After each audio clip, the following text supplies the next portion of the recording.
Hi there, thank you so much for joining me today. My name is Natasha, welcome to my channel. This video is a Panless Eyeshadows update for April 2020. I am technically filming this a little over a week before it'll actually go up. The reason for that is because I have 3 shades out of my 5 that I'm going to be rolling out, and the other 2 shades in my quintet are pretty similar, so I can't really use them together in a lot of looks, and I'm really just itching to see what my new 3 shades are going to be. And that means whenever I do my May update, I'll have 5 weeks worth of progress to share with you instead of just 4. And before I get started, I did want to tell you what I have on my face because I did use the ColourPop Go in Coconuts palette for the first time.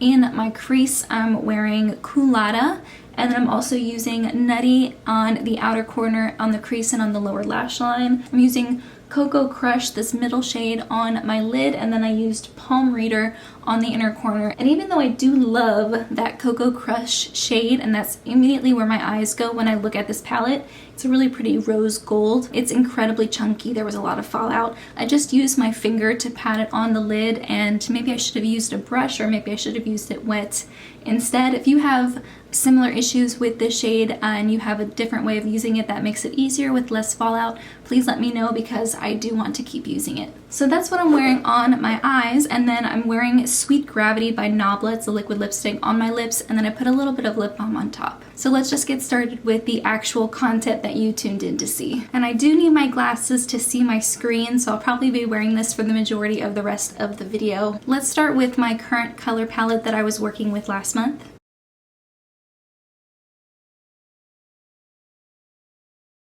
I do have 3 new pans from my quintet, so I will get started with showing you those. The first one is a single from Nabla, and it's the shade Luna. This is kind of like a champagne shade with a little bit of a pinky undertone, and I did use this a lot on the inner corner, and sometimes I would use it on the lid.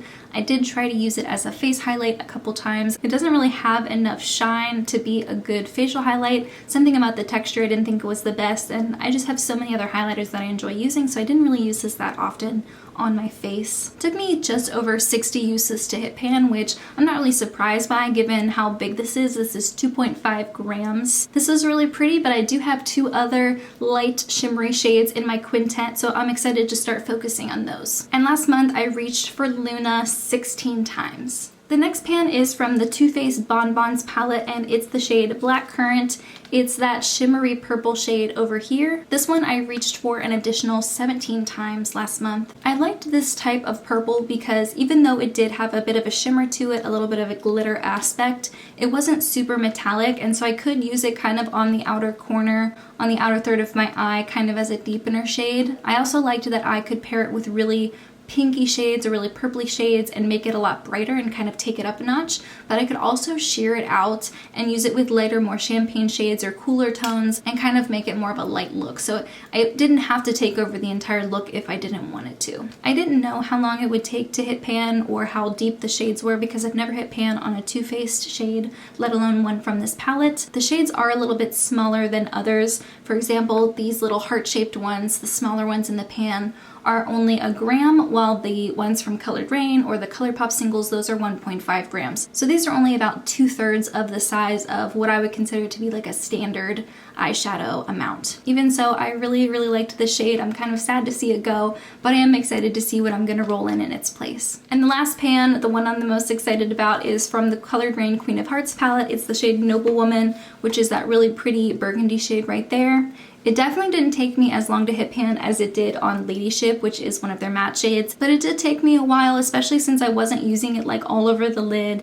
I wasn't really using it on the lower lash line or in the crease. I was just kind of using it on the outer third of the lid for most of my looks. It is a gorgeous shade, one of my favorites from the palette, but I am kind of glad to roll it out because a lot of my looks over the past couple of months have been pretty red, either really red or really purple, so I'm glad to take a little bit of a break from it. But even after I hit pan, I did reach for it a couple more times. It is something that I really enjoy. I'm just glad to change it up a little bit. And I used Noblewoman an additional 7 times this past month.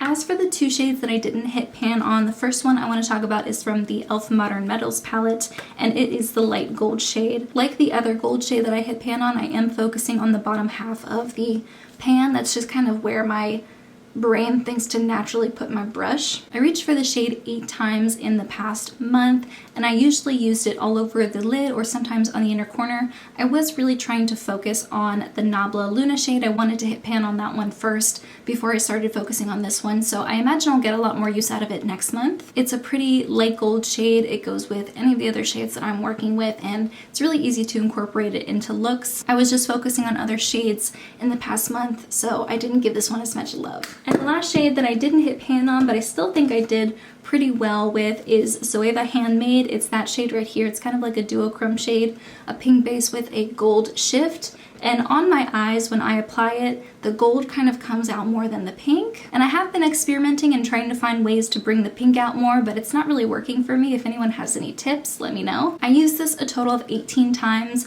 1 or 2 times I used it on the inner corner. Quite a few times I used it on the lid, and mostly I used it as a face highlight because it does have that light gold shift. So it did work really nicely whenever I didn't want like a pinky highlight. I could go for something like this. I'm not sure how much of a difference you're gonna see in the before and after because I wasn't focusing on one specific part of the pan. I was using a highlighter brush which covered most of the pan, so it's kind of wearing it down a lot more evenly. On top of that, I've been using the shade over here, Stitch by Stitch, and this one here, Hour by Hour. I've been mixing those two to set my eyeshadow primer, and I've used those quite a few times. I've used that Stitch by Stitch shade 41 times, and while I do have a very big dip, I don't think I'm anywhere near hitting pan, and I use a lot of that because I use it to set my entire eyeshadow area, my entire lid. So I'm not really sure how long it's going to take to actually hit pan on Handmade. I'll have to let you know my thoughts next month. I've already used it 18 times, so it might be a shade that I use 30 times and then roll out. I'll give you more information on what I want to do with the shade in my next update, but I am still really enjoying using it. I think it's a really pretty shade. I do have one bonus pan to share with you, and it's kind of boring. It's from my Bold Obsessions palette from Milani, and it is in the shade Camp Pink Straight, which is this pinky cream shade in the corner. I used it to set my eyeshadow primer, and once I hit pan on this, I started moving over to the ones from Zoeva. But that is, you know, one more pan in my collection, and so that brings me to 4 pans this month, which is fantastic. I usually don't have that many pans to share. Now let's quickly go over pan percentage. At the end of February, I had 43 pans out of 250 shades. That brought me to 17.2%. As of today, I have 47 pans out of 250 shades, bringing me up to 18.8%. So my percentage went up 1.4% in the past month. So I'm going to talk about some of the looks that I created and some of the complementary shades that I used to create them. The first one is kind of like my light purple eye that I would wear most days, and that I would have Nabla Luna on the lid. I'd have the purple shade from Too Faced, Black Currant, on the outer third and on the lower lash line. And a shade I used a ton was a single from Makeup Geek. It's from their old packaging, so it's like the circle. And this is a really light, cool toned purpley shade. I used it in the crease a lot, and I really loved it. This is actually one of my favorite singles. The next 2 looks are incredibly similar because I use a lot of the same shades. So to get these looks started, I would use Burnt Orange from the Modern Renaissance palette in my crease, and then I would use Red Ochre to add a little bit more of red to it. And then I would use the Noblewoman shade from Colored Raine in the outer corner, and then I would either use the light gold shade from e.l.f. or I would use Nabla Luna on the actual lid. And sometimes I would wear either the purple shade from Too Faced or Noblewoman on the lower lash line just to add a little bit more warmth and make it match the upper lid.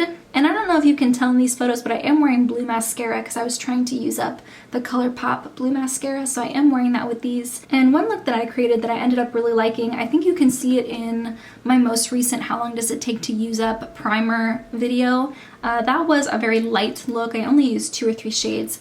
I would use Petal Pusher from Makeup Geek in the crease and on the lower lash line. I would use the Zoeva Handmade shade all over the lid, and then I would add the Petal Pusher or the purple shade on the outer third of the lid to deepen it up a little bit, and then I would put Nabla Luna on the lower lash line to brighten it up.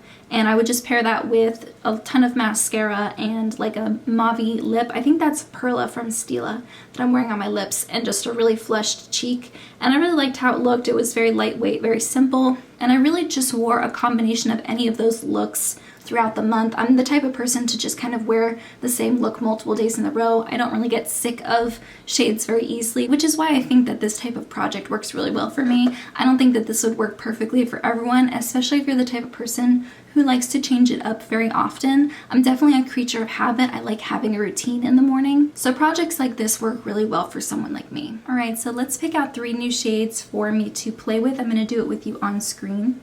The first shade is 101, and that shade is actually from my Smashbox Vlada palette, which I've never chosen a shade from, and it is the shade Nude Rose, which surprisingly is not a shimmer shade. I'm surprised. It's actually one of the 2 mattes from the palette. It's this corner pinky shade right here. I don't know how deep the pans are in this, but it is a very small palette, so I don't think it would be too much of a problem. This is going to be a great crease shade for me, or something I can just wear all over the lid. And it's not as pink as I would have thought. It does look kind of more orangey, a little bit warmer than what I would think to get from this palette, but that's totally fine. And it's super buttery and super pigmented, so I'm excited to have a reason to pull out this palette more. Now for my second shade,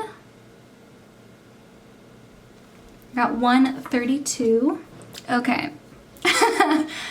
So it's a single from Tarte in the shade Revel, which you are not going to believe, but it is a burgundy shimmer shade. It's a very, very close alternative to Noblewoman from Colored Raine. That is so funny that I would get that right after just having hit pan on Noblewoman. This is a super pretty shade, but I don't want to do that right now. I don't want to have to pan another shimmery burgundy shade. So you guys might not like what I'm gonna do, but I'm actually just going to re-pick a new shade just to change it up a little bit. That might upset some people, but I need to do what makes most sense for me, and having to hit pan on another burgundy shimmer shade after I just used one for 3 months straight doesn't really feel like something that would make me happy to use it. So I'm going to re-pick a new shade. My next pick is 122, and that is actually another Tarte shade, but it's from the Make Believe in Yourself palette, and it is Marvel, which is that light green shade. That is so pretty. I used it recently with the Juicy Olive palette from Give Me Glow Cosmetics, and I really loved it. And it's a light green with a little bit of gold in it. It's super pretty, and it looks really pretty with that shade underneath it with Nude Rose. Much more excited to hit pan on that type of shade more so than another burgundy. Just too close together. Do you guys know what I mean? So that is a great, great combo so far. Let's pick the third one. I got 129, which is another... What is with Tarte right now? I keep getting Tarte shades. And it is another Tarte single, but it's in Dark Seas, which is this dark blue. That is super pretty. I haven't had a chance to play with it a ton, but it is exciting to have a shade like that in my combo. This is such an interesting combo. Let me swatch the other 2 shades really quick. So this is my new quintet. I have e.l.f. Light Gold, Nude Rose from Smashbox, Tarte Marvel, Tarte Dark Seas, and Zoeva Handmade. I think a lot of these would go really well together. Very, very excited to wear this green more. Very excited about this blue shade. I think this is going to be so pretty to wear like on the outer corner or even like all over. I think this would be such a pretty lower lash line shade. Maybe this in the crease and then Marvel all over the lid. This green and blue together, Zoeva Handmade and the Dark Sea shade. I wonder if it'll bring out the pink or if it'll bring out the gold. Either way, I'm very relieved not to have to be using another burgundy shade. Let me know if you have any ideas on how to pair these shades together to get interesting looks. And lastly, I did want to say I hope everyone out there is mentally well and you have the resources you need to get through this trying time, and that you and your loved ones are safe and healthy, and I just wish you the best. I have only the best intentions in my heart out there for all of you, but in the meantime, that's everything I have. Thank you so much for joining me, and I'll see you in my next video. Bye guys!